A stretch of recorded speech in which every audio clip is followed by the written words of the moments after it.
امام علی علیہ السلام نے فرمایا، شب برات کی رات اپنے گھر میں کوئی میٹھا طعام پکاؤ اور اس پہ 1 مرتبہ سورہ فاتحہ اور 3 مرتبہ سورہ اخلاص پڑھ کر اپنے مرحومین جو اس فانی جہان سے انتقال کر چکے ہیں ان کو ہدیہ کرو اور ان کی مغفرت کے لیے دعا مانگو، کیونکہ جب شب برات کی رات آتی ہے اور آسمانوں سے فرشتے زمین کو آتے ہیں تو وہ مرے ہوئے لوگ جو برزخ میں سوئے ہوئے ہیں وہ چیخ کے اپنے رشتہ داروں کو پکارتے ہیں اور کہتے ہیں، کاش کوئی ہمارے لیے کوئی نیکی کر کے ہمیں ہدیہ کرے، کاش کوئی ہمارے لیے دعا کر کے قرآن پڑھ کے آل محمد پہ درود بھیج کے ہمیں ہدیہ کرے۔ اس وقت برزخ میں وہ انسان تمام مرے ہوئے لوگوں کے سامنے سرخرو ہوتا ہے جس کے زندہ انسان اس کے لیے دعا کرتے ہیں، اور وہ انسان زور زور سے چیختا رہتا ہے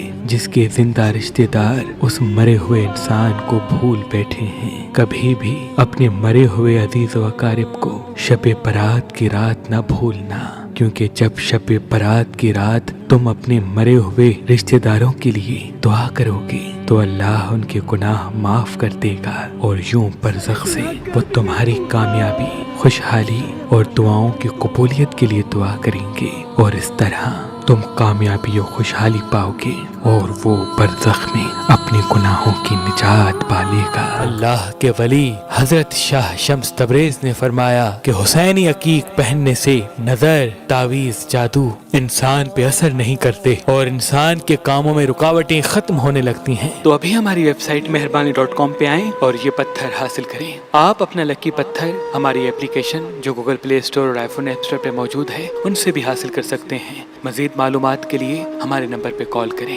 اللہ آپ کو سلامت رکھے۔